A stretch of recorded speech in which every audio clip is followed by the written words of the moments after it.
En un video anterior explicamos brevemente cuáles eran las características de los ritos llamados sacramentos, que tienen la gran mayoría de todas las religiones y todas las culturas del mundo. He explicado brevemente cómo es que el agua se usa como purificación en casi todas las culturas. En este video vamos a analizar brevemente el sacramento de la Eucaristía y el sacramento del matrimonio, ya que ellos tienen especial importancia en muchísimas religiones. Como siempre, nos vamos a guiar por un libro llamado Cristianismo Esotérico, de la filósofa inglesa Anna Besant. Como ya hemos dicho, ella fue directora de la Sociedad Teosófica durante muchos años y escribió muchísimos libros. Y la Sociedad Teosófica fue fundada por la filósofa rusa Elena Blavatsky. Ella era experta en filosofías orientales, experta en símbolos, y escribió ese libro muy famoso que es La Doctrina Secreta, que son 6 tomos, que es una auténtica enciclopedia de conocimientos metafísicos, donde ella le dio a Occidente las claves para decodificar no solamente la Biblia, no solamente el Corán, no solamente los Vedas, sino todos los libros sagrados y no sagrados que están encriptados, que son simbólicos. Esas claves son muchísimas. La más importante o la más famosa de todas es la antropológica, que es la famosa antropogénesis, donde ella describe con todo lujo de detalles las 7 etapas evolutivas del proyecto humano. El hombre pues evoluciona por reencarnaciones sucesivas. Pero volviendo al objeto de nuestro estudio, veamos lo que dice la señora Besant sobre el sacramento de la Eucaristía. Y si veamos ahora el segundo de los sacramentos elegidos para nuestro estudio, el de la Eucaristía, símbolo de eterno sacrificio, ya explicado, pues el sacrificio de la misa que la Iglesia Católica celebra diariamente en todas partes es imagen de aquel sacrificio eterno, mediante el cual los mundos fueron creados y por siempre jamás son sostenidos. Deberes ofrecerlo diariamente, por cuanto la existencia de su arquetipo es perpetua y porque con este rito toma parte el hombre en la obra de la ley del sacrificio, identificándose con ella, reconociendo su naturaleza obligatoria y cooperando voluntariamente en su labor universal. Para que tal identificación sea completa, es necesario participar del sacramento de modo material. Para las personas devotas que mentalmente se asocian a él, aun sin tener intervención física del acto, pueden granjear muchos de sus beneficios y contribuir al aumento de las influencias que por su mediación se difunden. Esta gran función del culto cristiano pierde su fuerza y significado cuando se la considera más que como una simple conmemoración de sacrificio pasado, como alegoría pictórica despojada de la profunda verdad que le da vida, como rompimiento del pan y derrame del vino sin participación alguna en el sacrificio eterno. Así mirada, se la convierte en mera corteza, en pintura muerta, en vez de realidad viviente. Comillas, la copa de bendición que bendecimos no es la comunicación y la participación de la sangre de Cristo, dice Pablo en los Corintios. Y comillas, dice, el pan que partimos no es la comunión del cuerpo de Cristo, y continúa indicando que todos los que comen de esos sacrificios se hacen copartícipes de una común naturaleza y se juntan en un cuerpo especial, unido al ser que se halla presente al sacrificio y participante de su esencia propia. Trátase en esto de un hecho del mundo invisible, el cual habla el apóstol con la autoridad del que la conoce. Seres invisibles vierten su esencia en las sustancias que se emplean en el rito sacramental, y los que de estas sustancias participan, los cuales son asimiladas por el cuerpo, entrando a formar parte de sus componentes, quedan por lo tanto unidos a aquellas entidades cuya esencia en ellas se virtió, y así participarán de una común naturaleza. Esto es cierto aún respecto al alimento ordinario, tomado en manos de otra persona, pues parte de su naturaleza, su magnetismo vital se mezcla con el propio nuestro. Cuanto más cierto pues será cuando el alimento ha sido el propósito y solemnemente impregnado con magnetismos superiores que afectan a los cuerpos sutiles a la vez que el físico. Si queremos comprender el significado y el uso de la Eucaristía, debemos comprobar estos hechos de los mundos invisibles para ver en ella un lazo entre lo celestial y lo terreno, así como también un acto del culto universal, una cooperación, una asociación con la ley de sacrificio, pues de otro modo pierde el sacramento la parte más esencial de su importancia. Así que el uso de pan y de vino para materiales de este sacramento, al igual que el agua en el bautismo, es muy general y muy antiguo. Los persas ofrecían a Mitra pan y vino, y en el Tíbet y Tartaria se hacen ofrendas semejantes.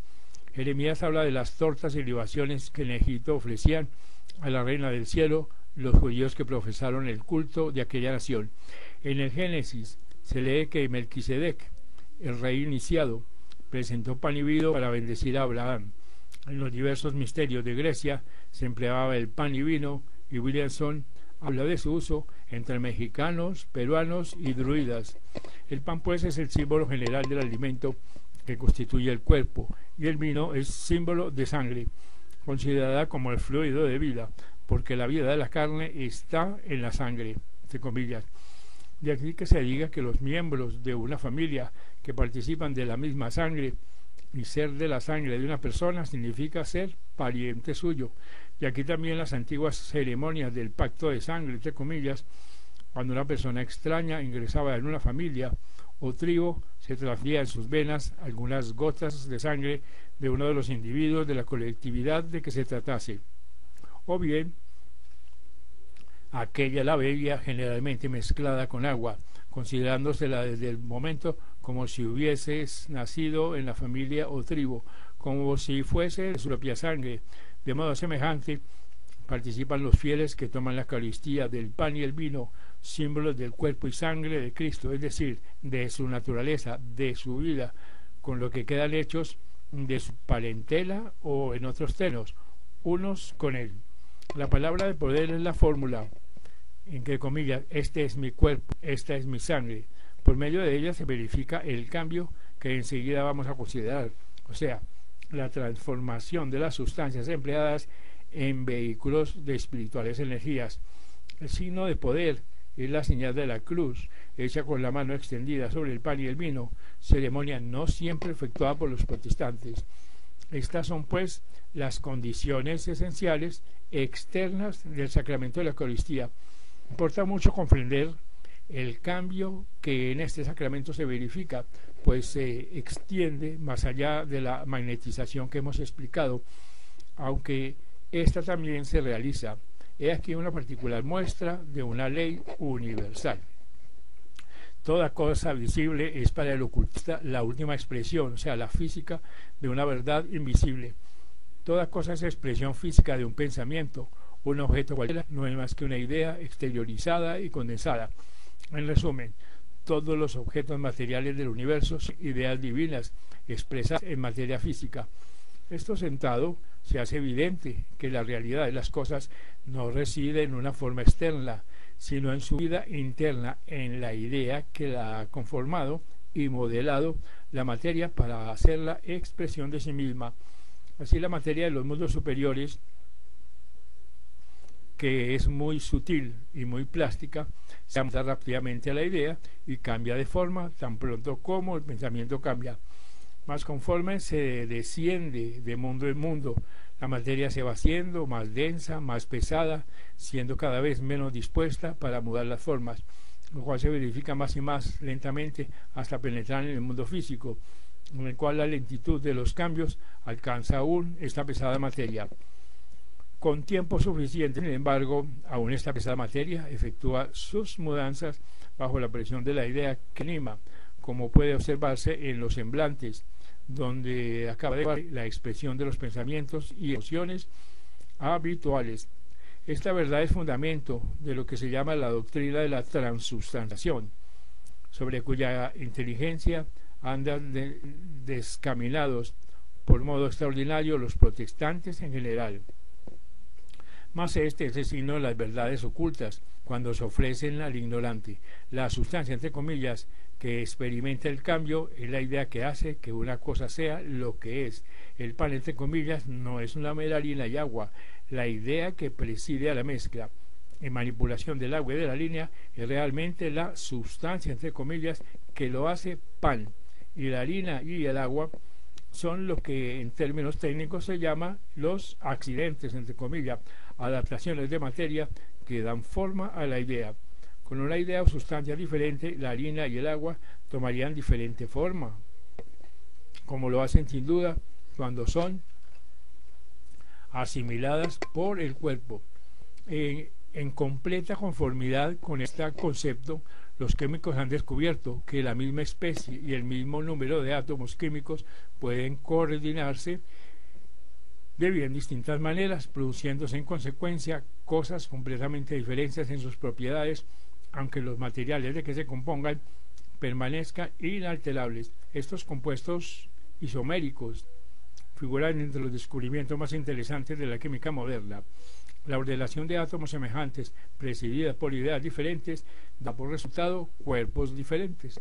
¿Cuál es pues el cambio de sustancia en los materiales que en la Eucaristía se emplean? Pregunta la señora Vicent. Ha cambiado la idea que moldea el objeto. En su condición normal, el pan y el vino son materias alimenticias, las cuales expresan ideas divinas relativas a la nutrición adecuada para la construcción de los cuerpos. La idea nueva es la de la naturaleza y vida de Cristo, adecuada a la construcción de la naturaleza y vida espiritual del hombre. Este es el cambio de sustancia.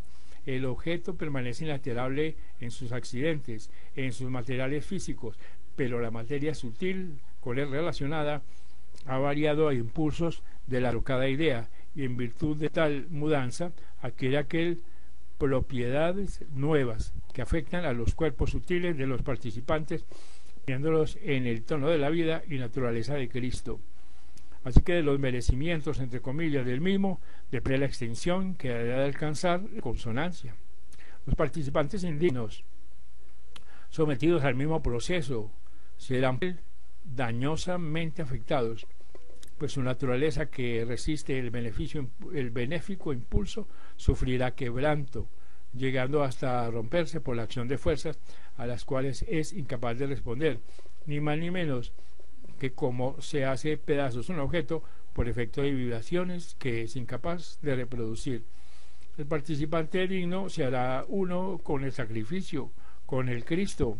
En su consecuencia quedará también unido a la vida divina, que es el Padre del Cristo, pues siendo así que el sacrificio, por lo que respecta a la forma, viene a ser la entrega de la vida que contiene separada de otras, para que hagan parte de la vida común, la ofrenda del aislado cauce para el curso de la vida total. Resultará que el que hace esta ofrenda y esta entrega efectúa, se volverá uno con Dios. Es donación de sí mismo, que a lo inferior se refiere para formar parte de lo superior, cesión de la sombra carnal, instrumento de la voluntad separada para constituirse en instrumento del todo, el presente de los cuerpos en sacrificio vivo, santo, agradable a Dios.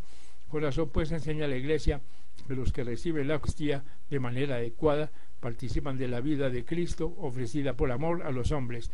Transmutar lo más bajo en lo más alto es el fin así de estos como de los más sacramentos.